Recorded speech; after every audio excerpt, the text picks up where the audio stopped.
I rise today to urge the passage of my bill, H.R. 5349, the Crucial Communism Teaching Act.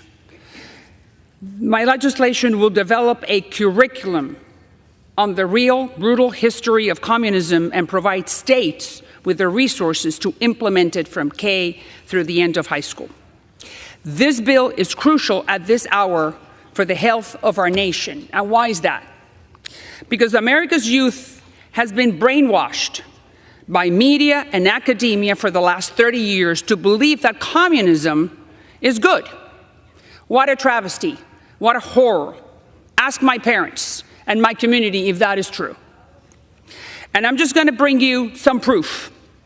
Nearly 40% of Gen Z and millennials think that the Communist Manifesto written by Karl Marx is better and it's more of a defense of freedom than the Declaration of Independence written by Thomas Jefferson.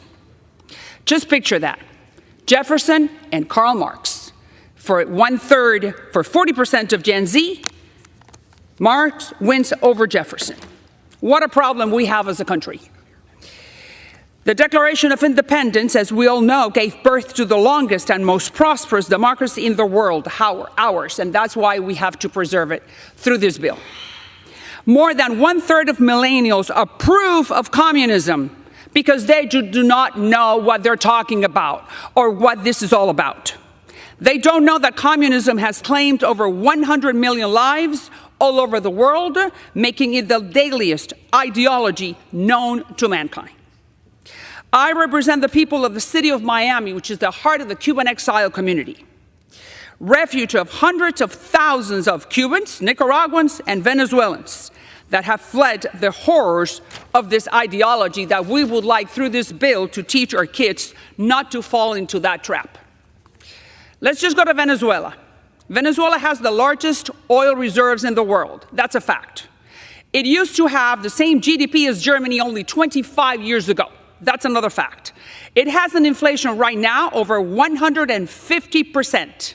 The average Venezuelan has lost 15 pounds for lack of food, a country that has the largest oil reserves in the world. Something doesn't match. In the last 25 years, nearly 8 million Venezuelans have fled the country, a country that, as I said, has the largest reserves of oil and it's full of resources, natural resources. Now let's go to Nicaragua. It was the breadbasket of Central America 25 years ago. Under communist Daniel Ortega, 28,000 properties have been expropriated, and Nicaraguans now are poorer than they were in the 70s. A couple of years ago, the last presidential contenders, 7 of them were put in jail because elections for communists is a problem. Therefore, you have to stifle them, and you put your political opponents in jail. That's the easiest part because there is no accountability. Now let's go to Cuba, where my parents come from.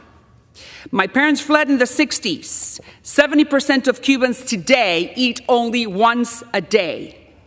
The average Cuban makes $1 a day as income. In 1960, Cuba had a per capita income close to Italy or Argentina. Hunger, being hungry, is a very powerful motivator. Thousands and thousands of Cubans, I've known some of them, throw themselves into the ocean in the Florida Straits to get to Miami, facing the sharks, facing drowning, just to escape that communist inferno, and they expose their children to that. Just picture what that means. What do you got to be living in wherever you are in Cuba in order to throw yourself into the ocean and face the sharks in the dark? Today, the average Cuban has 1 hour of electricity. They have no food, no water, no medicine, no clothes, and they are desperate to come to the United States.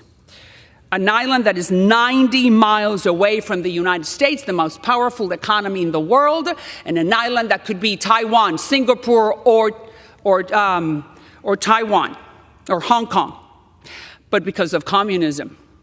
In China, now let's leave this hemisphere, let's go to China. In China, up to 55 million people starved to death under Mao Zedong in the Great Leap Forward. Mao is one of the most evil communist leaders we all know, but you know that nearly half of our American kids do not even know who Mao Zedong is. In Cambodia, the Khmer Rouge murdered 1 million people. In the USSR, 10 million people were sent to freeze to death. I'd like to leave 1 minute. No, Thank 1 minute. you. Gentleman yields. Reserve. Communists are in the business of power. It only takes one generation to believe their false promises, and we lose everything. So, we cannot misinform our children. Knowledge is powerful.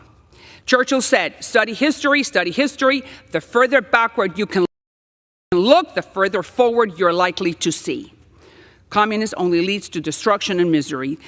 I urge support from my colleagues on both sides of the aisle.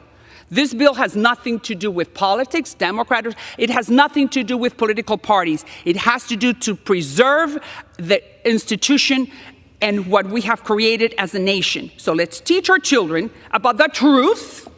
Let's do not fall into the trap, and let's start from kindergarten teaching them, and then they will be able to make a knowledgeable decision when they go to the polling booths. So I urge support from my colleagues on both sides of the aisle. Let's pass H.R.